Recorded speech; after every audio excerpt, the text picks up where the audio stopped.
Welcome to this episode of the Houston Christian University podcast, Think About It. I'm Dr. Gary Hartenburg, Associate Professor of Philosophy at the university and Director of the university's Honors College. I'm here today with my colleague, Dr. Robert Llizo, who is an Associate Professor in the Department of History, as well as a teacher in the Honors College. Thanks for joining me today, Dr. Llizo. My pleasure. So, the Honors College, you and I both teach in it. How would you describe it? You know, someone comes up to you, hey, I've heard about this Honors College thing. What's your description of it? It's a 3-year adventure into great books. That would be the simple answer. A 3-year adventure into great books? Yes, sir. Does it involve rock climbing? No, maybe metaphorically. Okay. There is much scaling and climbing and struggling through hard questions and thinking about reading hard books and asking hard questions. Okay. And that in itself is sort of an ascent, isn't it? Okay. And so this is I think that's the simplest way of understanding it. Now, how do I unpack that? Right. Okay. Well, let me ask you. So it's a 3-year adventure. Yes. In reading books, old books, yes, mostly, asking hard questions. Yes. So can you give me an example of one of these hard questions or one of these old books? Anything come to mind? Oh my goodness, yes, quite a few. Maybe one that I usually ask, especially in a typical Republic, Plato's Republic. So a seminar session, class. It's a seminar, and so in the seminar you're getting up there and like just lecturing. No. And okay. No. All right. So no lecturing. No lecturing in the seminar. No lecturing. Actually, this is one of those instances where the more I talk, the more of a failure the class has been, because the idea is for the students to be engaged in conversation. Okay. So they have to come prepared. Yeah, they have to come having read the text, taken notes, and be ready to. They're ready to contribute and contribute. Yes. Would you, if you never, have you ever tried to have a class where you just walk? Because you said if you talk, the more you talk, the less successful you consider the class to be. What if you said nothing?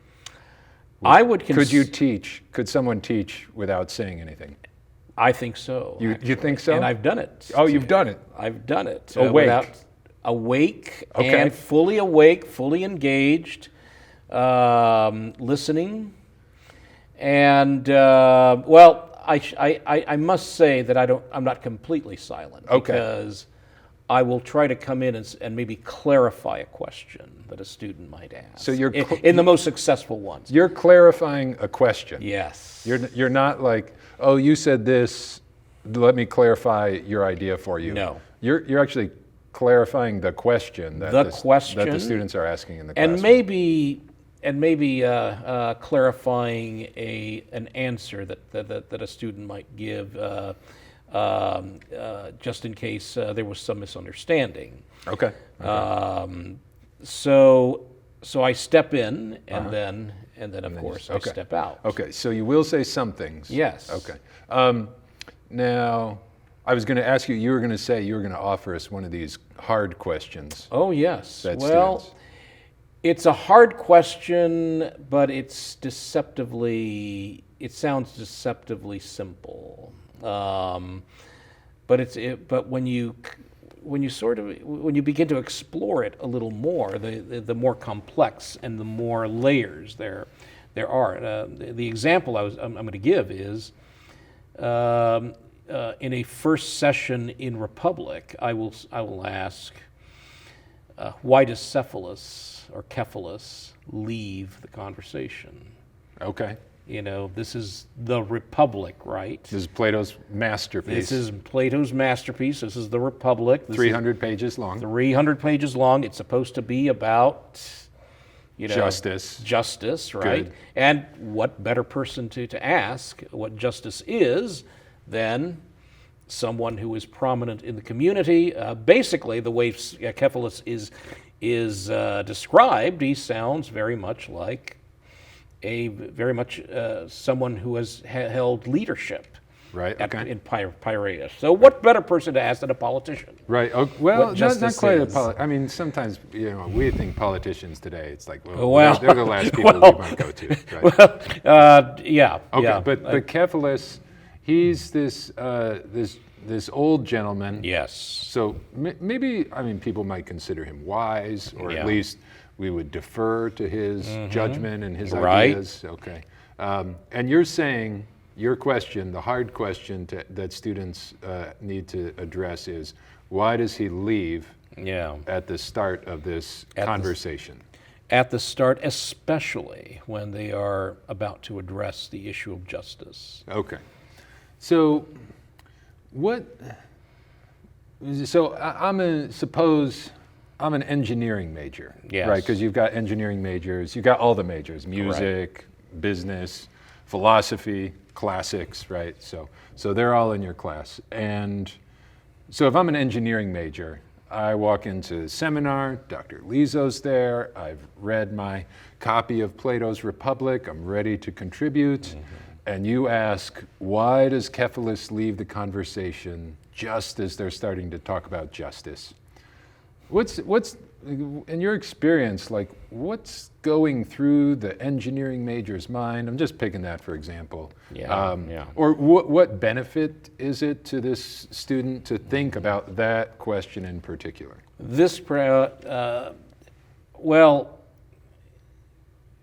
Generally, I think and I think there have been studies that have been made that, in fact, a person in the sciences who engages in philosophical discourse, in the humanities generally, performs much better, actually, than someone who has just a straight STEM sort of education. Okay. And that is because I'll give you an example of a pre-med student, for example. Okay. My mentees who are either nursing majors or pre-med or whatever they are. Okay, I'll pause you there. So your mentees, these are the students that you mentor. Yes. And so in the Honors College, all the students who are in the program, there are about 200 of them. Yeah. They all have a professor who's their mentor, and you mentor. And I mentor about 20, 25. I think it's a little more than that. Yeah, but, maybe a little more than that. Yeah. But they're required to come meet with you and talk Yes. with you and discuss in your office. Yeah, I see you. The students are just kind of flowing in and out of there Right. all throughout the week. Absolutely. Just, you're dispensing pearls of wisdom. Hopefully. Hopefully. Okay. Hopefully. All right. Yeah. Do you have a tissue box in your office? I do. Yes, Okay, I do. and that's- Sometimes there are discussions that are had that really strike at the core of human experience, and for some of these students, and of course the tears kind of. So is the tissue box for you or for the students? Both, actually. Oh, okay. So you're not opposed to I am not opposed. to crying in front of your students. Well, I've not done it yet, but if it happens, that might be a challenge to students. That might be a challenge to students. Make Dr. Llizo It has cry. not happened yet. Okay. In my 25, 26 years. Of teaching, actually maybe more. Yeah. You've been at HCU how long? Since 2013, So about 10 years. Almost 10 years. Okay. Yes, right. And before that, at Biola University in the Torrey Honors. Well, then it was known as the Torrey Honors Institute. Now it's the Torrey Honors College. Right. From '96 to 2013. So. Okay. So that means you were born. No, we won't go there. Right. Okay. But so you were going to say Your nursing students or your pre-med students, Pre-med they students, really benefit from... They benefit from this kind of education because, as I often explain to them, your anatomy courses may tell you a lot about how the human body works. Okay. The kind of questions that you're pursuing in a sort of humanities kind of, in a very intensive humanities education like we're offering here in the Honors College, is to ask the quintessential question of what does it mean to be human? Mm-hmm. And I have to say that doctors and nurses who have had a substantial humanities background also perform much better. And I would say, from my personal experience, provide much better care to their patients than, again, someone with just a straight sort of, I'll give you an example, Okay. just a straight sort of medical and science education. I'll give you an example. I mean, I've been treated by both kinds. I've been I've been treated by doctors who basically see their job as to simply to diagnose a problem, and they hardly even talk to you. They just Okay. breathe here and. Breathe here? Poke you around Yeah, or okay. something like that, and ask you, and then they leave. They don't even talk to you. Okay. Right? Their job is simply to diagnose the problem. Where's the problem in the machine? Right. Okay. Right. Okay. And let's diagnose the problem. Whereas another kind of doctor that I've had, actually, I remember this very clearly because. While he was asking me questions, and of course he discovered that I was that I taught in a classical program, and then he said, "Do you read Dante?" And I said, "Do I read? I've taught Dante. Yes, I live Dante. Yeah. The question is, I breathe it. Okay. Yeah. Yeah. As a medievalist, I breathe Dante, Right. And so we had a delightful conversation as he was, he was engaging me on that level, Telling you where to breathe. telling me where to, telling me exactly, telling me, checking, checking my vitals Right, and all that, but having this delightful, getting to know me. I would say, so you are actually at an advantage there because, your discipline, history, Yes. medieval history in particular, me, philosophy, it's a different sort of experience if you tell someone you're a philosopher, right? They either confuse it with Yes. psychology, Oh, yes. or they're like, oh man, just what, I've been feeling so, down lately. What is the meaning of life? And you're like, I teach logic, man. That's right. Okay. That's right.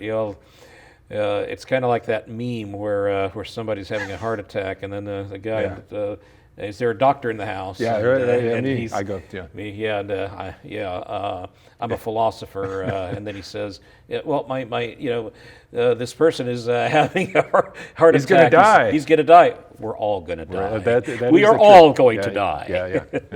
Okay. So we ask the students in the Honors College, we just subject them to a barrage of hard questions. Yes. Right? That's part of their growing, their adventuring. I like how you put it that way.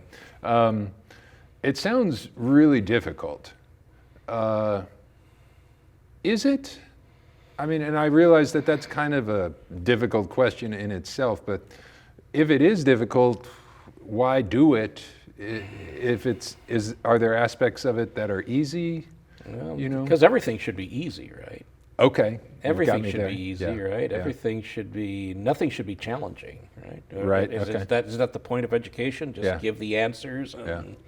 A student did say to me recently, I think it was a sophomore, and she said, we were walking out of class after a seminar, and she said, it dawned on me today what you all do. And by you all, she meant the faculty, the professors. And she's like, you make our lives difficult.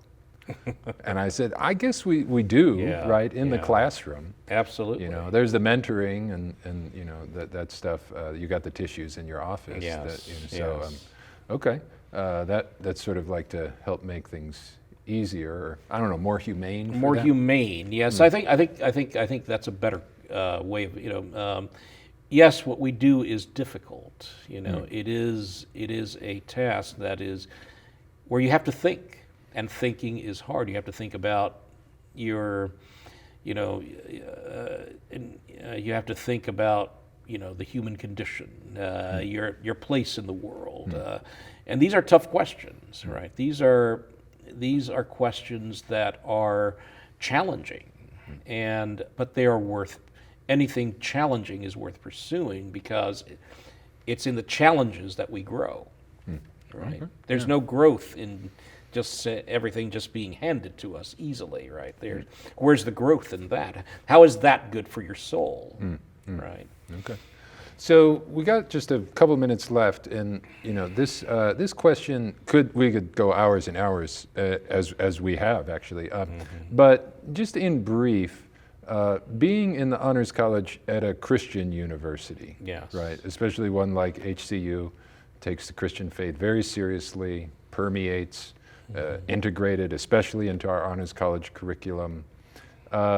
What's the sort of, how does that make things different? Is it different at all to study the great books like we do Socratically in this interactive way?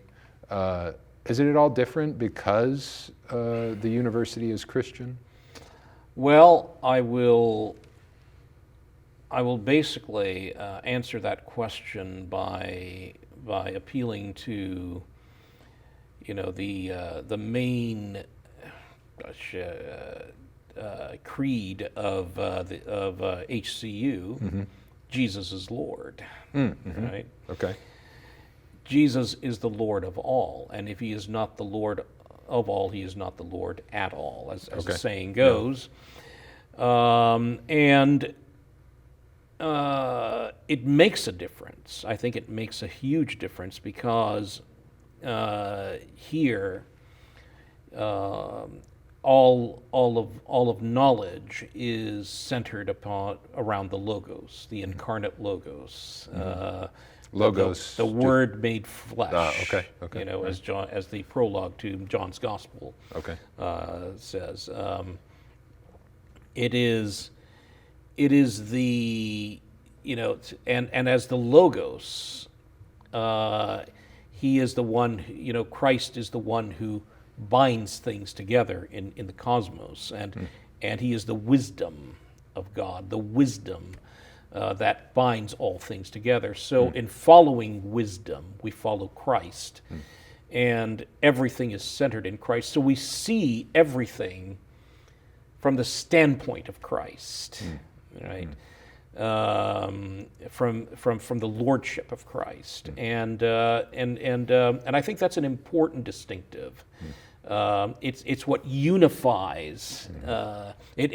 It provides the unifying principle of all that we do here, because it is centered in Christ, and it being centered in Christ, we sort of. It actually sets us free to explore and to plumb the depths of wisdom, and because we are following wisdom, capital W, wherever he goes. Well, thanks very much. It's been a real great pleasure talking with you. Yes. Thanks again for listening to this episode of Think About It from Houston Christian University. I'm Gary Hartenburg, Director of the Honors College, here with my colleague Robert Llizo, a professor in the Honors College. You can find out more about the Honors College at hc.edu/Honors College, or just type HCU Honors College into your nearest search bar. We look forward to hearing from you and getting to know you a little better. Thanks again. Take care.